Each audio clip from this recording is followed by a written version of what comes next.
역대하 24장 15절부터 18절까지 다 같이 합독하겠습니다. 역대하 24장 15절부터 18절까지 말씀을 다 같이 합독하겠습니다. 읽겠습니다. 시작. 늙어서 죽으니 죽을 때 130세라. 우리가 다윗성 여러 왕의 묘실 중에 장사하였으니 이는 그가 이스라엘과 하나님과 그의 성전에 대하여 선을 행하였음이더라. 여호야다가 죽은 후에 유다 방백들이 와서 왕에게 절하매 왕이 그들의 말을 듣고 그의 조상들의 하나님 여호와의 전을 버리고 아세라 목상과 우상을 섬겼으므로 그 죄로 말미암아 진노가 유다와 예루살렘에게 임하니라. 아멘. 오늘도 하나님의 큰 은혜가 임하기를 주님으로 축복합니다. 특별히 오늘 우리 1:1 양육 수료하신 우리 성도님들 계신데 우리 박수 한번 해주시기 바랍니다. 1:1 양육 수료하시려면 시간도 내야 되고요. 또 우리 이 말씀을 전체적으로 담당하신 이지원 전사님이 아주 꼼꼼하세요. 절대 그 촘촘한 그분의 그 시야에서 벗어날 수가 없는데 그 모든 것들을 다 이제 훈련을 받으시고 또 하나님이 주신 은혜도 경험하시고 해서 수료를 받았습니다. 이 그 삶의 열매들이 우리 성도님들의 삶에도 고스란히 맺혀지기를 주님의 이름으로 축복합니다. 그리고 이렇게 앞에서 뵈니까 되게 반갑네요. 앞으로 자주 오셨으면 좋겠어요. 예, 여기는 주로 이렇게 좀 비어 있을 때가 많이 있거든요. 그래서 축복합니다.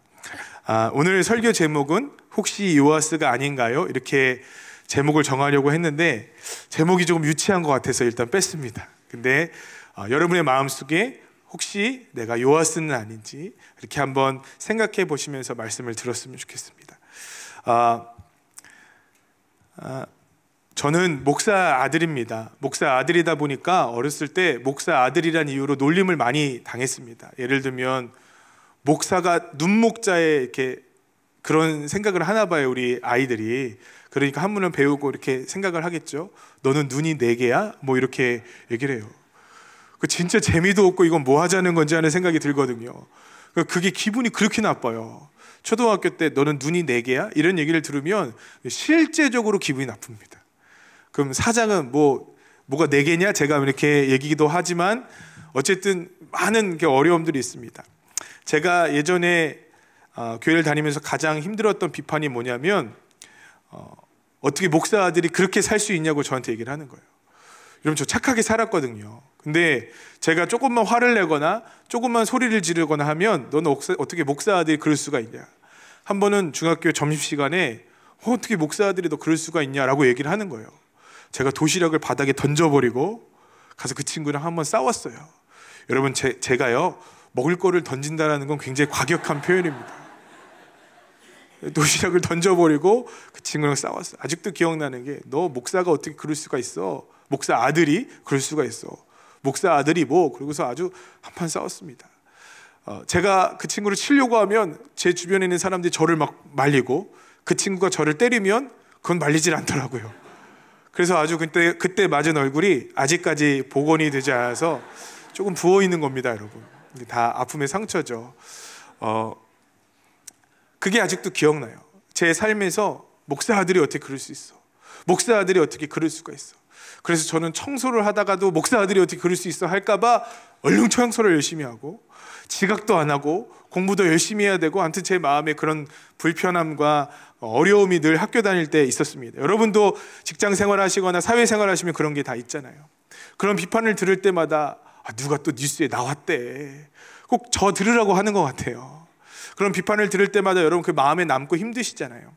제가 들었던 가장 기독교에 대한 큰 비판은요, 누구에게 들은 것이 아니라 사실은 책을 읽다가 발견한 거였습니다. 여러분, 철학자 니체 아시죠? 니체. 맨날 어려운 말만 하는데 제가 마음속으로 이거 상처가 될 정도로 깊이 남아있는 우리 교회들을 향한 질문이 있어요. 그게 뭐냐면 니체가 뭐라고 얘기하냐면 기독교에서는 원수를 사랑하라고 하잖아요. 할렐루야. 저희 교회에 그 큰 현수막 지금 잘 안 보이실지도 모르겠어요. 현수막에 뭐라고 써있냐면 사랑할 수 없는 것들을 사랑해라, 용서할 수 없는 것들을 용서해라, 그렇게 써있습니다. 떼고 싶어요. 교회를 들어올 때마다 너무 부담스러워요. 그래서 저는 정문으로 안 들어오고 늘 후문으로 들어옵니다. 그게 너무 부담스러운 거예요. 어떻게 그렇게 다 살 수 있을까? 내가 왜 개척할 때 그거를 왜 앞에다 붙여놨을까? 그 생각을 제가 아직도 합니다. 그런데 니체가 뭐라고 얘기하냐면, 너네 사랑할 수 없는 걸 사랑하라고 하고 원수를 용서하라고 하는 것은 다 너네들이 이중적이어서 그래, 이렇게 얘기를 해요. 무슨 말이냐면요, 그때 당시 초대교회 성도들의 가장 큰 적은 원수는 누구였냐면 로마인들이었어요. 로마인들. 근데 로마인들이 힘이 세고 군대가 강력하고 초대교회를 핍박하니까 이 사람들이 자기도 모르는 사이에 무엇을 만들어냈냐면 교리를 한 가지 만들어냈는데, 그게 뭐냐면 원수를 사랑하라는 거예요. 원수는 힘이 있으면 가서 패야죠, 그죠? 원수는 때리고 없애고 혼내줘야 되는데, 기독교인들이 힘이 없다 보니까 말을 한 가지 만들어냈는데, 원수를 사랑하라, 낮은 자를 섬겨라, 그렇게 얘기했다라는 거예요. 사랑의 가장 근원적인 뿌리에는요, 두려움과 연약함과 증오가 있다라는 겁니다. 미워하지 못하니까 사랑한다고 얘기하는 거예요. 해치지 못하니까 사랑한다고 돌려 얘기하는 것 아니냐라고 얘기합니다. 이게 와닿지 않으실지 모르겠는데요, 이렇게 표현하면 됩니다. 여러분이 이제 밖에 나가실 때 로또를 한 장씩 드릴 거예요. 근데 여러분 로또에 1등이 당첨됐어요. 제가 캐나다에 말씀을 전하러 갔는데, 그때 사람들이 저한테 했던 말이 뭐냐면, 캐나다 가면 복권을 하나 사라는 거예요. 그 1조 얼마짜리 복권이 있다는 거예요. 혹시 목사님이 가면 당첨될 줄 어떻게 하냐고. 여러분, 제가 만약에 오늘 예배가 끝나고 1조 원짜리 복권에 당첨됐다고 생각해 보시죠. 다음 주에 제가 설교 준비를 열심히 할까요, 안 할까요? 그럼 다음 주에 제가 설교하러 올까요, 안 올까요? 당연히 아프리카 가 있겠죠, 여러분, 그죠? 우리 삶 가운데 힘이 있을 때, 돈이 있을 때, 능력이 있을 때 과연 우리는 어떻게 살아가느냐를 보면 된다는 겁니다. 저는 그 비판을 늘 마음속에 품고 있으면서 역사들을 봤어요. 교회들이 과연 힘이 있을 때 교회는 어떻게 했는가? 목회자들이 힘이 있을 때, 성직자들이 힘이 있을 때 과연 우리들은 나누고 사랑하고 섬기고 낮아졌는가를 가만히 봤습니다. 역사적으로 보면 그런 경우가 거의 없더라고요. 힘이 없을 때는 원수를 사랑하라는 얘기를 하지만, 그러나 우리에게 힘이 있고 우리에게 능력이 있고 우리에게 뭔가를 갖고 있는 그런 순간이 생긴다면 다른 사람 위에 군림하려고 하는 것이 동일한 우리의 모습이라는 생각이 제 마음에 들었습니다. 그래서 제 마음에 늘 두려운 것은, 내가 만약에 힘이 생긴다면, 내가 만약에 더 큰 교회적인 영향력이 생긴다면 나는 과연 끝까지 믿음으로 살아갈 수 있는 사람일까 하는 생각이 들었어요. 여러분에게 여쭙고 싶은 건, 여러분은 만약에 여러분에게 엄청난 재물이 주어졌을 때, 여러분이 사회적으로 엄청난 지위에 올라갔을 때에도 동일하게 지금처럼 주님을 갈망하고 주님을 섬기고 주님과 동행하며 살아갈 마음이 있으세요? 아멘한 분들에게 오늘 로또에 당첨되는 애가 임하기를 주님의 이름으로 강력히 축복합니다. 안 될 걸 아니까 아무도 얘기를 안 하시네요. 얼마 전에 유튜브에 동영상이 올라왔습니다. 신문사 사장의 자녀가, 모 신문사 사장의 자녀가 막말을 하는 동영상이 올라왔어요. 아마 그 자녀는 초등학생이었는데 자기가 엄청난 권력을 갖고 있는 것처럼 착각했나 봐요. 아니, 실제로 권력이 있는지 저는 잘 모르겠습니다. 그러니까 어떤 말을 합니까? 자기 아버지 뻘 되는 사람에게, 자기 삼촌 뻘 되는 사람에게 그렇게 막말을 해대고 그것이 영상으로 나왔습니다. 저는 놀랐던 거 한 가지는, 초등학생에게도 운전수를 딸려 보내는 짐이 있구나. 그런 집이 있는 줄 전 몰랐거든요. 다 엄마 아빠가 해주는 줄 알았는데, 또 한 가지는 아이들마저도 저렇게 될 수 있겠구나라는 생각을 했어요. 아이들마저도 자기가 있다 생각하고 자기가 높다고 생각하면 그럴 수 있겠구나. 여러분, 그러면요, 우리 그리스도인들은 어떨까요? 우리가 있다고 생각하고, 아니 우리가 실제로 있고, 우리가 높다고 생각하고, 아니 실제로 높고, 우리 가운데 무언가 대단한 것이 있다고 생각하면 우리의 신앙과 믿음은 변질되지 않을까요? 우리의 신앙과 믿음은 끝까지 주님을 지켜드릴 수 있을까요? 지금처럼 겸손한 마음으로 주님을 갈망할 수 있을까요? 제가 어떤 목사님과 상담을 하게 됐습니다. 이 목사님은 70 중반이 되시는 여자 목사님이신데, 이 목사님의 어려운 사정을 듣게 됐어요. 이 목사님이 남편 목사님과 함께 10수년 전에 38선 근처에 개척을 하게 됐습니다. 이 38선 근처에는 아무리 둘러봐도 교회가 없더래요. 사람들이 별로 안 사니까. 그래서 내가 여기다 교회를 세워야겠다고 주님의 음성을 듣고 그 38선의 부근에 교회를 세운 겁니다. 강원도 정선인가 그랬어요. 그런데 그 지역에서 목회를 하는데 그 지역 마을 사람들이 한두 명 예배를 드리기 시작하고 교회가 제법 성장하기 시작했습니다. 장로도 세워지고 권사도 세워지고 집사도 세워지고 또 인근에 있는 지체 장애인들이 그 교회 와서 예배를 드리기 시작해요. 그래서 교회가 제법 부흥하기 시작합니다. 그런데 그 교회에 도로가 새로 뚫리면서 그 교회 근처에 그 교회 부지가 도로 부지가 된 거예요. 여러분, 재개발이 된 겁니다. 얼마나 좋아요. 그래서 보상을 받고 이 교회는 다른 곳에 이전을 해야 맞습니다. 그래서 이전을 하기 위해서 어떤 장로님을 위원장으로 세워놓고 일을 처리하는데, 그래서 명의도 다 장로님으로 해놓고 뭣도 다 장로님으로 해놨는데 어떤 일이 벌어졌냐면 장로님이 보상받은 금액을 다 횡령해 버린 거예요. 그리고 그 다음날부터 교회를 나오지 않는 겁니다.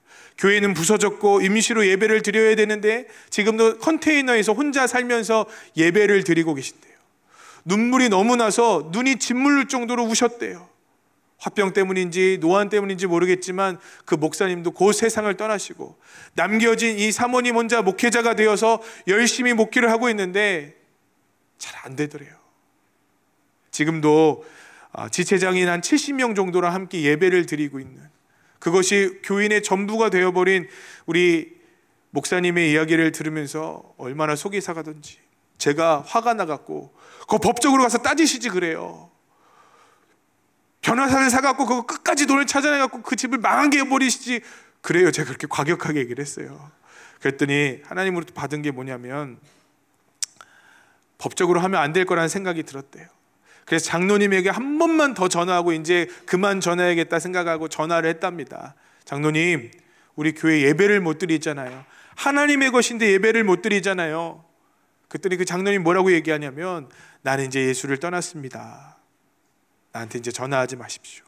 고소를 하든 나를 때리든 그건 알아서 하시고 나한테 이제 전화를 하지 마십시오. 그 얘기를 듣는데 얼마나 가슴이 아프던지.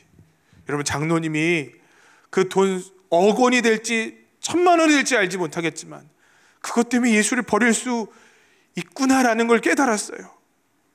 제 마음에 자꾸 묵상이 되어지는 건 이게 우리의 신앙의 태도라는 생각이 들었어요. 조금만 나아지면 예수님을 버리는구나. 조금만 괜찮아지면 주님을 떠나는구나. 조금만 평안해지면 주님을 대적하고 헌신하는 것이 싫고 예배를 드리는 것이 지겨워지는구나. 이게 우리 모습이고 혹시 이 목회자의 모습이 아닌가 하는 생각이 들었습니다. 저희 아이가 아플 때 저는 하나님께 기도하는 일이 너무 중요하게 생각되어졌어요. 새벽 2시간, 3시간 주저하지 않았습니다. 파주에서부터 인천까지 오는 길이 1시간 반이 걸려도 아이들 다 데리고 와서 예배를 드렸어요. 왜냐하면 그래야 내가 살 수 있으니까. 애가 괜찮아지니까 딱 인터넷을 보고 너무 막히면 좀 늦게 가요. 그러다가 천천히 가요. 그러다가 안 가요. 저는 이것이 저의 모습이고 저는 이것이 어쩌면 우리의 모습일 수 있지 않을까 하는 생각이 들어요. 힘이 있을 때, 능력이 있을 때, 권능이 있을 때 우리는 과연 하나님에게 어떻게 대하는가, 사람들에게 어떻게 대하는가. 니체는 우리의 순종이 가짜라고 얘기합니다. 우리의 헌신이 이중적인 거라고 얘기해요. 원수를 사랑한다는 그 얘기는 연약하고 나약한 사람들이 만들어낸 얘기라고 생각합니다. 그 얘기가 오늘따라 왜 이렇게 와닿는지 모르겠습니다. 무언가 부족한 자기의 변명인지 아니면 주님의 살아계신 말씀인지 여러분, 우리가 증명하고 우리가 그 말씀을 살아내야 되지 않겠습니까?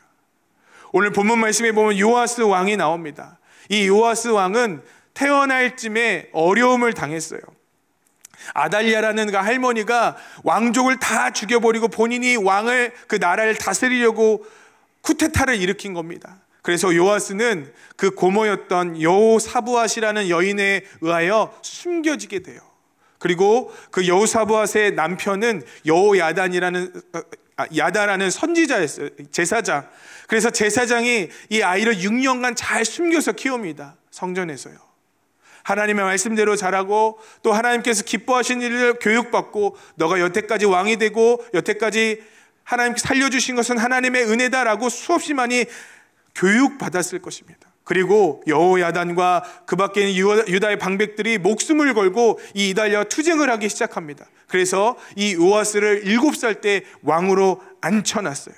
끝까지 반역한 아달랴는 결국 죽었고 구사일생으로 살았던 요아스 왕은 드디어 그럴듯한 왕의 자리에 올랐습니다. 이제 더 이상 그를 해칠 사람이 없고 이제 더 이상 그를 못 살게 굴 사람이 없어요. 여러분이 요아스 왕이라면 어떻게 하시겠습니까?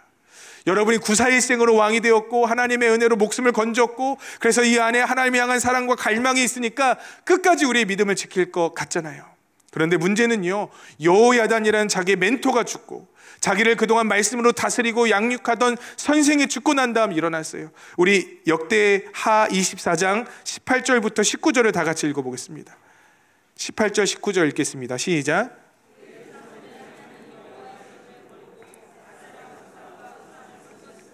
그 죄로 말미암아 진노가 유다와 예루살렘에 임하니라. 그러나 여호와께서 그들에게 선지자를 보내사 다시 여호와께로 돌아오게 하려 하심에 선지자들이 그들에게 경고하였으나 듣지 아니하리라. 아멘. 여러분, 기가 막힌 하나님의 은혜로 왕이 되었습니다. 그런데 여호야다가 죽자마자 어떤 일이 벌어집니까? 그가 여호야다의 길과 반대 방향으로 걸어가기 시작합니다. 하나님의 전을 버리고 아세라 목상에 가서 절을 하기 시작하고요. 그리고 하나님의 선지자가 그것을 지적함에도 불구하고 그 말을 더 이상 듣지 않습니다. 여호야다는 뭔가 변질되어져 버린 거예요. 그가 언제 변질되어져 버렸습니까? 그의 왕권이 견고해졌을 때, 그가 힘이 생겼을 때, 더 이상 그를 해야 할 사람이 없어진 것 같을 때, 그들의 주변국들이 자기보다 약해졌을 때, 그리고 자기를 이끌어주었던 멘토가 죽고 자기 혼자 모든 것을 다 결정할 수 있을 때, 그때 그가 하나님을 떠나더라는 것입니다. 여러분, 저는 우리의 진짜 믿음이 드러난 시간이 바로 이때라고 생각합니다. 더 이상 우리의 삶에 문제가 없을 때, 우리의 삶에 풍요하고 하나님이 주신 축복들이 많다고 여겨졌을 때, 이 사회에서도 인정받기 시작하고 고난과 고통이 끊어졌을 때 우리는 과연 하나님을 어떻게 대하는가? 우리는 과연 사람들을 어떻게 대하는가? 우리 스스로 한번 물어봐야 되지 않겠습니까? 그런데 우리는 그때 되면 하나님을 다 떠날 때가 있어요. 그때가 되면 하나님을 모른다고 하고 하나님께 드리는 헌신을 아까워하는 경우들이 많이 있더라고요. 여러분은 어떤 분이십니까? 여러분은 혹시 요아스 아니십니까? 요한복음 6장 26절에 이렇게 얘기합니다. 예수께서 대답하여 이르시되 내가 진실로 진실로 너희에게 이르노니 너희가 나를 찾는 것은 표적을 본 까닭이 아니요 떡을 먹고 배부른 까닭이로다. 여기서 표적이라고 하는 것은 단순히 기적이 아니라 예수는 그리스도라는 증거를 뜻합니다. 예수가 그리스도이기 때문에 따라가는 것이 아니라 떡을 먹고 육신의 어떤 문제 해결의 해결사로 주님을 만났기 때문에 가능하다라는 거예요. 여러분, 우리는 그동안 어쩌면 좀 잘못 복음을 배웠는지도 모르겠습니다. 복음은 모든 사람들에게 복음이어야 합니다. 아멘이시죠? 떡을 먹는 사람이나 먹지 못하는 사람이나 복음은 복음 되어야 합니다. 부한 자나 가난한 자에게나 복음은 복음 되어야 합니다. 그런데 우리는 자꾸 복음을 어떻게 생각하냐면 하나님의 아들 예수 그리스도께서 나의 주인이 되어주신 것이 복음이 아니라 우리의 문제가 해결되는 것을 복음이라고 생각합니다. 우리의 문제가 조금 완화되는 것이 복음이고 우리의 질병이 조금 치료되는 것이 복음이고 우리의 어려움이 조금 해결되는 것이 복음이라고 어쩌면 배웠을지도 모르겠습니다. 여러분, 그런 것은 복음이 아닙니다. 복음은 예수님께서 나의 주인이 되시고 내가 그분과 십자가에 못 박혀 죽고 부활한 것이 복음이어야 합니다. 삶의 주인이 전혀 달라진 것이 복음이어야 합니다. 그러니까 요아스는 어려울 때도 하나님이 삶의 주인이셔야 됐고 그가 강하고 부유한 왕국을 갖고 있을 때도 삶의 하나님이 주인이셔야 맞습니다. 우리의 삶은 어떻냐고요? 여전히 여러분에게 하나님은 주인이시고 여러분은 하나님이 여러분에게 전부이시고 여러분이 하나님에게 드릴 수 있는 그 모든 것이 아깝지 않은 가장 존귀하고 거룩하신 분이 하나님이십니까? 여러분, 우리가 그것을 한번 물어봐야 한다는 거죠. 요아스의 문제가 뭐였을까요? 요아스는 깊이 하나님을 경험하지 못한 겁니다. 그저 주님을 문제 해결서 정도로 여긴 거예요. 정작 자기의 내면 안에는 주님을 따라갈 만한 능력이 없었다라는 겁니다. 우리 2절을 다 같이 한번 읽어보죠. 24장 2절을 읽겠습니다. 24장 2절 읽겠습니다. 시작. 제사장 여호야다가 세상에 사는 모든 날에 요아스가 여호와 보시기에 정직하게 행하였으며. 아멘. 여러분, 요아스의 믿음은 무엇이 문제였냐면 여호야다가 없으면 성장할 수 없는 신앙이었다라는 거예요. 저는 하나님이 여러분들 가운데 이끌어 주신 은혜를 한 가지씩 다 주신다고 믿습니다. 때로는 여러분에게 좋은 사람들을 주시기도 하고, 때로는 여러분들에게 좋은 교회를 주시기도 하고, 때로는 여러분들에게 좋은 설교자를 주시기도 하고, 은사자들을 주시기도 하는 아주 특별한 은혜와 멘투들이 있을 거라고 생각합니다. 그런데 문제는 뭐냐면 그것을 통하여 신앙이 자라나가고, 그것을 통하여 하나님의 말씀과 은혜가 내면화되어야 하는데, 여전히 다른 사람만 의지하고 여전히 다른 사람만 바라보고 그것이 없으면 자라나지 못하는 어린아이와 같은 신앙이었다라는 것입니다. 저는 이게 두렵더라고요. 우리 교회 예배가 뜨거운 것, 우리 교회 많은 설교자들이 와서 좋은 양질의 말씀을 전하는 것, 많은 사람들이 예배 드리는 것보다 더 중요한 것이 있습니다. 그 모든 은혜와 그 모든 하나님의 능력들이 여러분의 내면에 자리 잡고 있어야 한다는 거죠. 여호야다가 우리 삶에 없어질 때도, 때로는 여호야다 같은 존재가 우리 삶에 보이지 않을 때도 흔들림 없이 주님을 바라봐야 그것이 진짜 믿음과 신앙인데, 우린 너무 연약한 거 아닐까요? 여러분 안에 성령님 계십니까? 아멘이세요? 성경에 보면 예수를 주로 고백하는 자들마다 성령이 내주하신다고 얘기하고 있습니다. 그렇다면 그 성령께서 우리에게 날마다 주신 능력과 힘이 있어야 합니다. 그분께서 주시는 어떤 능력을 따라서 살아가야 합니다. 그런데 그것이 흔들려져 버리고, 그것이 어려워져 보이고, 그것이 사라져 버린 거죠. 어떤 환경에서도 믿음을 지키고 있습니까?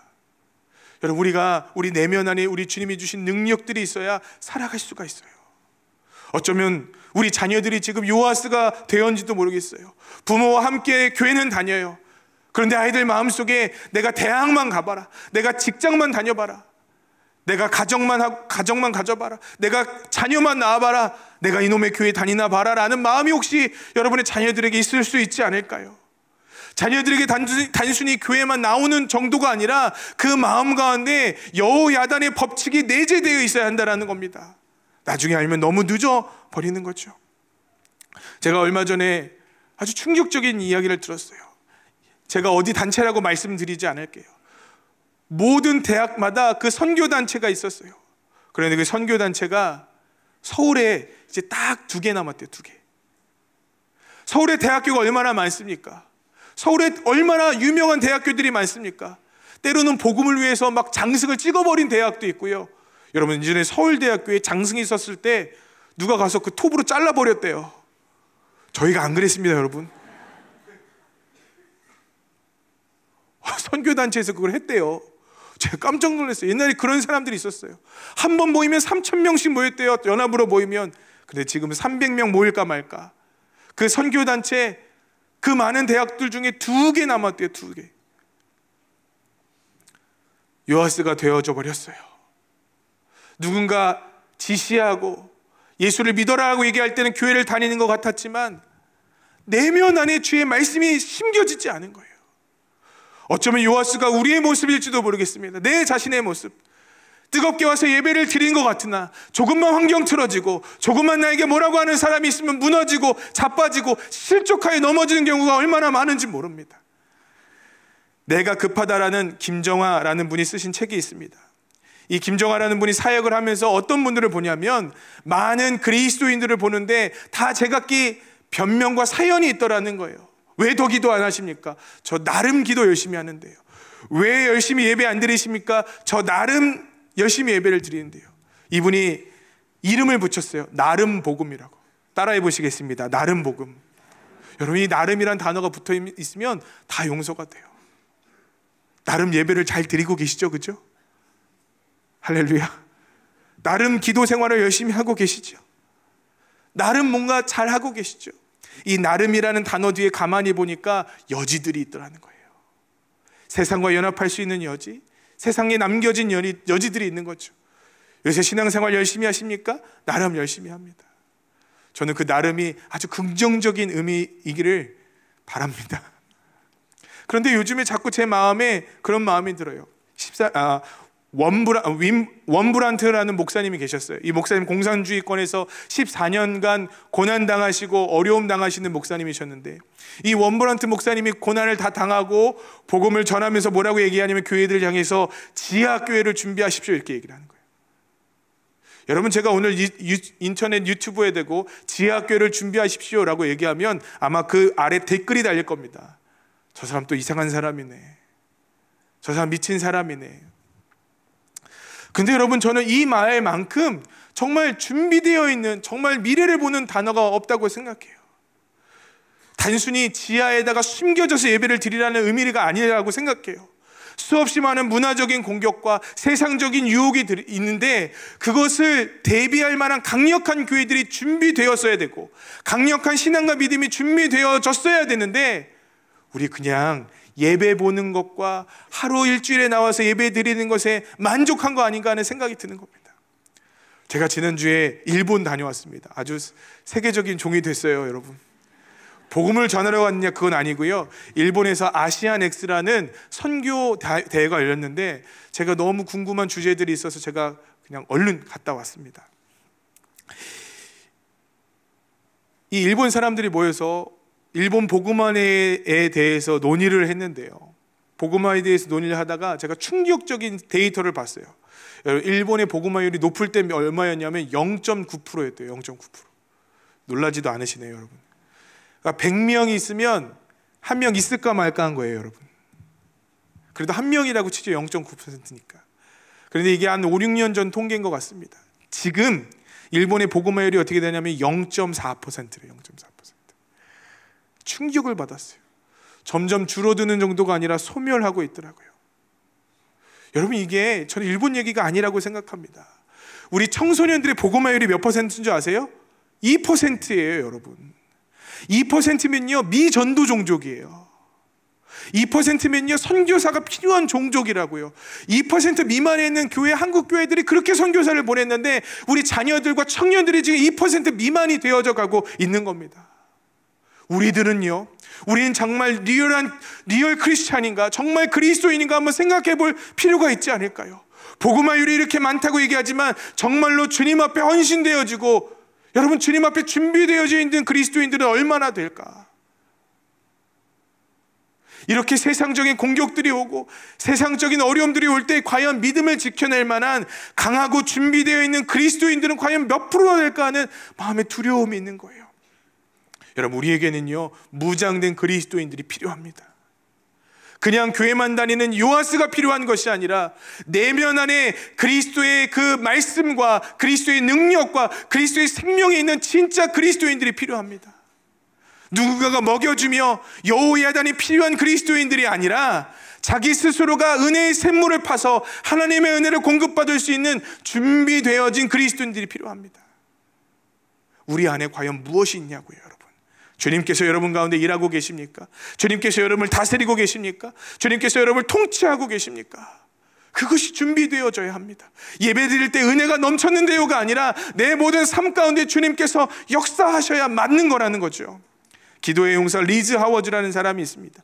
리즈 하워즈가 주님 앞에 기도를 안 한 게 아니라 열심히 생명을 다해서 기도하고 있는데 어느 날 주님께서 이렇게 말씀하시더래요. 나는 신자들의 몸 가운데 역사하는 성령이다. 나는 하나님이다. 그리고 나는 너의 몸을 거쳐 삼기를 원한다. 나를 위하여 성전되어 줄 자를 찾고 있다. 혹시 너는 나에게 너의 몸을 내어줄 수 없겠니? 내가 들어가면 너는 나와야 된다. 내가 들어가면 너는 나를 왕으로 대접해야 된다. 내가 들어가면 너는 나의 말에 순종해야 된다. 너 혹시 나를 따라올 수 있겠니? 라고 물었대요. 그런데 이 기도의 용사였던 리즈 하워즈가 무려 5일간 하나님 앞에 기도하기 시작합니다. 왜 기도했냐면 주님의 음성은 분명한데 자기 안에 자아가 가득하고 본성에 죄악이 가득한 것을 본 거예요. 자아가 있다는 것을 깨달았어요. 냉정하게 결단을 내리고 싶은데 결단을 내릴 수가 없대요. 주님, 내 삶의 온전한 주가 되어주십시오. 주님, 내 삶의 온전한 왕이 되어주십시오라고 도무지 얘기할 수 없더래요. 씨름하다가 주님 앞에 고백했습니다. 주님, 나는 할 수 없어요. 나는 할 수 없어요. 그때 성령께서 말씀하셨대요. 내 힘으로 할 수 없거든. 나에게 널 도와줄 수 있는 기회를 주지 않겠니? 그때 리즈 하워즈가 깨지기 시작합니다. 그가 고개를 푹 숙이고 주님께 말씀드렸대요. 주님, 저 그걸 원합니다. 주님, 저에게 와주십시오. 오늘 우리 필그림교회 성도들에게도 하나님께서 이 말씀을 물어보실 거라고 생각해요. 너가 할 수 없다고 여기는데 너 혹시 너의 삶을 나에게 내어줄 수 없겠니? 내가 너를 도와줄게. 내가 너를 위해 일해줄게. 내가 너를 완전히 통치해줄게. 여러분, 저는 여러분이 요아스가 되지 않기를 원해요. 언제든지 마음 바뀔 수 있고 언제든지 달라질 수 있는 그런 사람이 되지 않기를 원합니다. 흔들리지 않는 나라를 우리가 받았습니다. 우리 주님께서 우리에게 주신 나라는 흔들리지 않는 나라랍니다. 아멘이시죠? 이 흔들리지 않는 나라가 우리 가운데 있으니 우리 또한 흔들리지 않아야 많습니다. 여러분, 그 나라를 준비해야 됩니다. 그 성도가 준비되어져야 합니다. 어떻게 하면 그렇게 될 수 있을까요? 저는 오늘 두 가지만 나누고 얼른 말씀을 마치도록 하겠습니다. 첫 번째는요, 주님의 은혜를 잊지 않는 겁니다. 여러분, 구원의 시작은요, 은혜예요. 행위가 아닙니다. 여러분, 구원의 시작은요, 은혜예요. 그럼 우리가 거룩하게 사는 삶의 시작은 뭘까요? 우리의 노력이 아니에요. 은혜예요. 은혜가 우리 삶에 있었다라는 겁니다. 우리의 삶에 은혜가 있었고 은혜가 먼저 주장했고 은혜가 우리를 먼저 이끌어 주셨기 때문에 우리가 이렇게 살아갈 수 있다라는 거예요. 문제는 언제냐면 이 은혜를 잊어버리기 시작하면서부터 문제인 겁니다. 여러분, 요아스 왕은요, 처음에 주님의 은혜인 것을 믿었어요. 우리 8절 9절을 다 같이 한번 읽어보죠. 8절 9절 9절 읽겠습니다. 시작. 이에 왕이 말하여 한 궤를 만들어 여호와의 전 문 밖에 두게 하고 유다와 예루살렘에 공포하여 하나님의 종 모세가 광야에서 이스라엘에게 정한 세를 여호와께 드리라 하였더니. 아멘. 여러분, 요아스가 처음에 하나님의 은혜를 기억했을 때 하나님을 위해서 했던 게 뭔지 아세요? 하나님의 전을 보수하는 일이었습니다. 그 전을 보수할 때 성전에다가 돈꾀 같은 걸 놓고 사람들에게 세금을 걷어서 그 돈으로 성전을 보수했어요. 하나님을 기억했다고요. 하나님을 위해서 일했다고요. 그래서 하나님의 역사를 위해서 무언가 하려고 노력했다고요. 그런데 요아스가 하나님의 은혜를 잊어버리기 시작합니다. 그게 바로 18절, 19절이에요. 그가 처음에 하나님의 은혜를 기억했을 때 그는 하나님을 위해 살았지만 하나님의 은혜를 잃어버리기 시작하니까 그는 아세라상과 우상들과 세상의 정욕과 자아를 위해 살더라는 것입니다. 오늘 우리가 가장 먼저 시작해야 될 것은 하나님께서 나에게 은혜 주신 것을 기억하는 거예요. 하나님께서 이 요아스 왕을 버리지 않게 하기 위하여 그에게 기회를 주십니다. 은혜를 주세요. 그에게 선지자 하나를 보내시는데 그의 이름이 스가랴예요. 이 스가랴 선지자는 참 재밌습니다. 이 스가랴 선지자는 잘 훈련된 풀타임 선지자가 아니었던 것 같아요. 아마도 일시적으로 하나님께 역사하시는 잠깐 들어쓰시는 선지자였던 것 같습니다. 왜냐하면 여기에 여호와의 영이 그를 감동했다는 표현은 풀타임 선지자에게 주시는 것이 아니라 하나님께서 일시적으로 세우신 긴급 처방이라는 뜻이거든요. 그런데 이 긴급 처방을 받은 스가랴 선지자가 이 요아스 왕 앞에서 얘기를 하는 거예요. 이 사람은 여호야다의 아들이었습니다. 스가랴와 아마 요아스 왕을 함께 컸을 거예요. 영향력 있는 얘기를 나눴을 겁니다. 그런데 얘기를 듣지 않아요. 참 재미난 것은요, 스가랴의 이름의 뜻이 뭐냐면 기억하시다라는 뜻이래요. 기억하시다. 여러분, 지금 요아스 왕이요, 기억하시는 걸 지워버린 거예요. 어떤 기억을 주었을까요? 은혜를 지운 거겠죠. 하나님께서 그에게 하신 것을 지운 거겠죠. 그것을 기억하지 못한다라는 것 아닐까요? 하나님의 은혜를 기억하지 못하니까 하나님의 말씀을 따라가지 않고 하나님의 은혜를 기억하지 못하니까 하나님의 선지자를 죽이더라는 겁니다. 오늘 우리에게 필요한 것은 이 하나님의 은혜를 기억하는 것입니다. 누가복음 17장 말씀이 떠올랐어요. 10사람의 한센병 걸린 사람이 예수님께로 나아갑니다. 예수님 원하시면 나를 고치실 수 있습니다. 예수님 원하시면 나를 깨끗게 하실 수 있습니다. 그때 뭐라고 얘기하냐면 예수님이 그러면 제사장들에게 너의 몸을 보이러 가라. 그때 그 걸음을 재촉하며 달려가고 있을 때 10명 중에 딱 한 사람만이 예수님에게 찾아왔습니다. 예수님, 감사합니다. 예수님의 은혜예요. 예수님께서 이렇게 하신 거예요. 그때 예수님께서 이렇게 대답하십니다.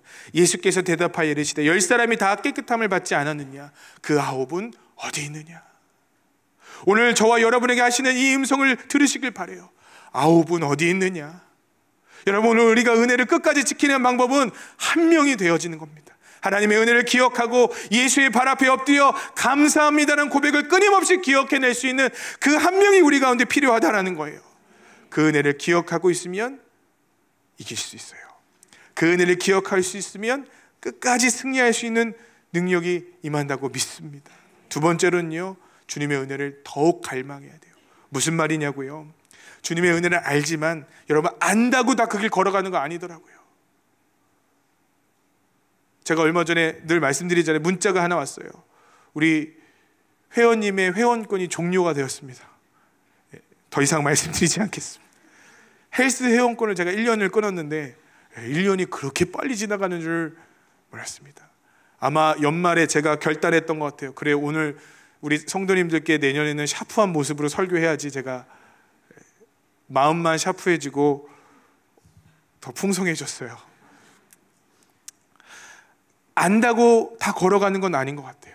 여러분, 주님의 말씀대로 살아야 되는 거 압니다. 은혜를 지키며 살아야 되고, 우리 자녀를 양육할 때나 세상을 살아갈 때 주님과 함께 동행해야 된다는 거 다 알고 있습니다. 모르는 분들은 없을 거예요. 그런데 무엇이 문제냐면 그 길을 걸어갈 수 있는 능력도 우리 주님으로부터 나온다는 것을 우리가 잊고 있는 거예요. 은혜를 갈망하라는 건요, 주의 능력으로 살아가라는 겁니다. 여러분, 여기서 신비가 나와요. 여러분, 예배할 때 하나님께서 그 능력을 주신 줄 믿습니다. 그건 배워서 되는 게 아니에요. 그것을 성경에 나와 있는 공부를 한다고 되는 것이 아니라 우리의 삶을 드리고 우리의 영혼이 주님을 만나는 그 순간에 우리 가운데 능력이 임해요. 그래서 여러분, 성도들이 기도해야 하는 거예요. 그래서 여러분, 우리가 큐티책을 사서 말씀을 묵상하는 것입니다. 그러한 일들 가운데 하나님의 능력이 우리 가운데 임하는 거예요. 제가 2019년에 마음에 소망이 있어요. 그게 뭔지 아십니까? 우리 교회 성도님들이 그렇게 기도하는 거예요. 네. 늘 우리의 소원 통일도 안 이루어졌는데 제가 너무 많은 소망이 있으시죠. 우리 성도님들이 하루에 1시간 정도는 다 기도하는 거예요. 할렐루야. 원하시는 분만 할게요. 알겠죠? 아까 젊은이 교회 잠깐 얘기를 나눴는데, 기도 합주회 때 우리가 젊은이들을 기도해 줘야겠다. 지금 그 대학교에 우리가 교회를 세워놓고 가서 금요 철야를 드리는데 뭐 30-40명씩 꽉꽉 차서 모이는 것 같아요. 예수를 안 믿는 사람도 오기도 하고 또 실족한 사람들이 오기도 해서 지금 뭐 기적과 같은 일들이 일어나고 있습니다. 그들을 축복하고 다음 세대를 세우는 일을 우리가 꼭 해야겠다 생각하고, 기도 합주회를 할 때 우리가 젊은이들을 위해 기도해 줄 테니까 좀 와주십시오. 그랬더니 뭐라고 얘기했냐면, 그럼 기도의 헌신자들도 같이 부르겠습니다 라고 하시더라고요. 기도의 헌신자가 뭔데요? 하루에 1시간씩 기도하겠다고 결단한 청년들이 175명. 할렐루야. 너무 부럽더라고요. 여러분, 소망에 있음을 믿습니다. 그것이 왜 소망이냐면요, 기도가 쌓여서 뭔가 이렇게 되는 것이 아니라요, 기도가 쌓여서 뭔가 탑이 쌓이는 것처럼 뭐가 쌓이는 것이 아니라, 적어도 그들은 하나님의 은혜를 먹을 수 있는, 흔들리지 않고 주님의 은혜를 경험할 수 있는 뭔가 은혜의 통로가 있는 거잖아요. 저는 우리 교회 성도들에게도 그게 필요하다고 생각해요. 여러분, 우리의 삶이 언젠가 여호야다가 없어질 때가 와요. 나를 이끌어주는 좋은 동역자가 없어질 때가 있고요, 우리를 도와줬던 많은 은사자들과 설교자들이 없어질 때가 와요. 그때 여러분, 혼자 서지 못한다면 어떻게 되겠습니까? 저는 우리 필그림교회 성도들에게 바라요.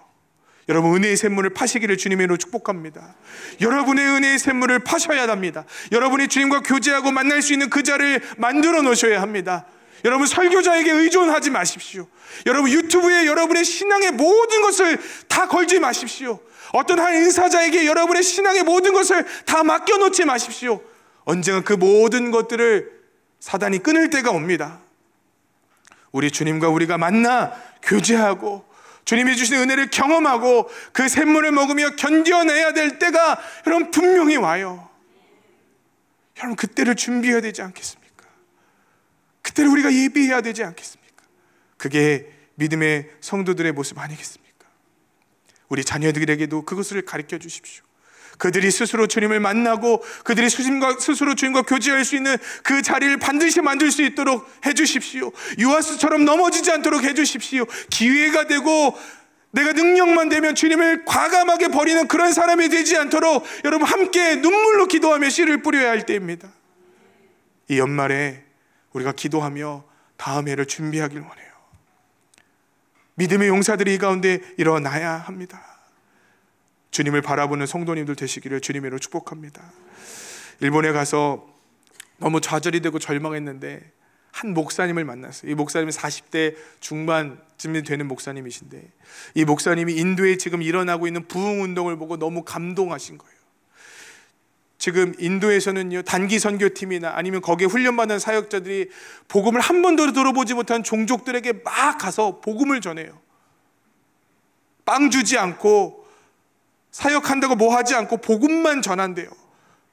그러면 거기에 믿는 성도들이 생기고 교회를 세우고, 지난주에 우리 김궁현 목사님께서 말씀하셨던 게 뭐냐면 미개척 종족들에게 들어가서 복음을 전했는데 거기에 모든 종족들의 교회가 다 세워졌다는 거예요.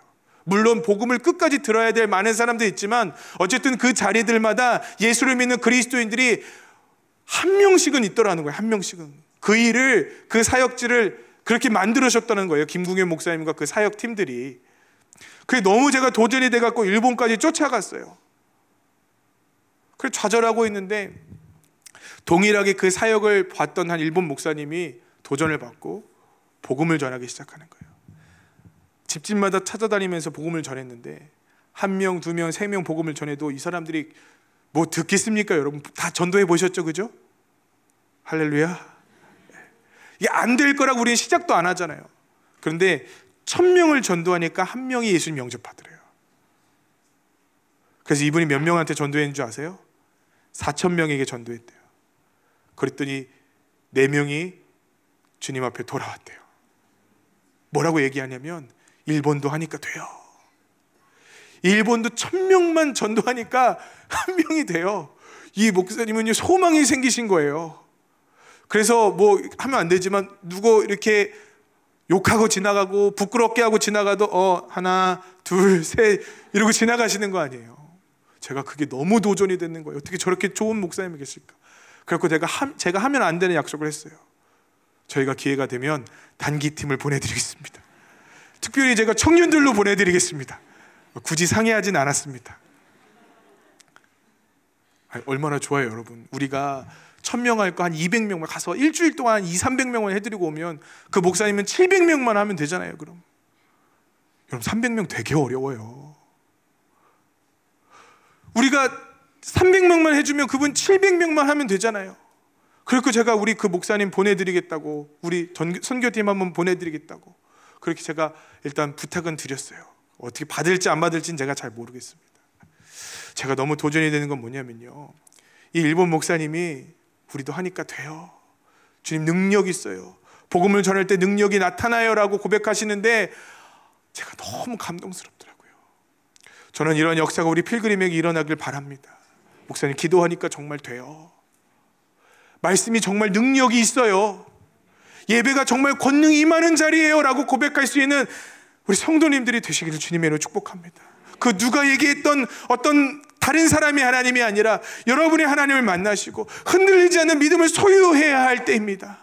저는 우리가 마지막을 준비하는 마지막 성도라고 정말로 믿습니다.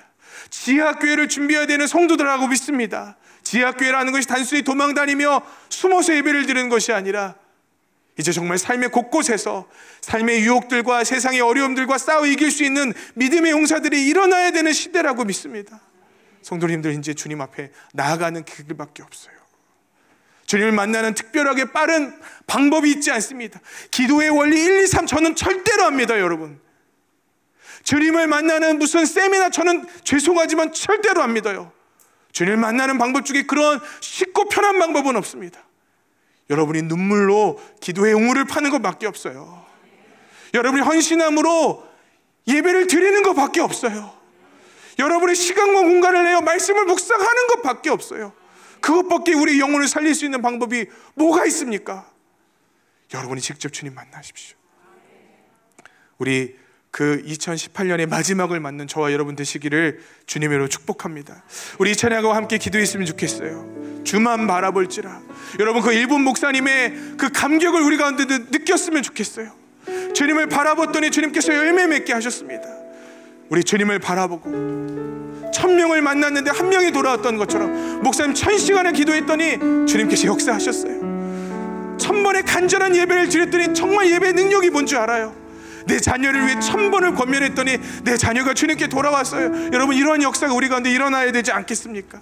우리 찬양하고 함께 주님을 바라보도록 하겠습니다. 하나님의 사랑을 사모하는 자.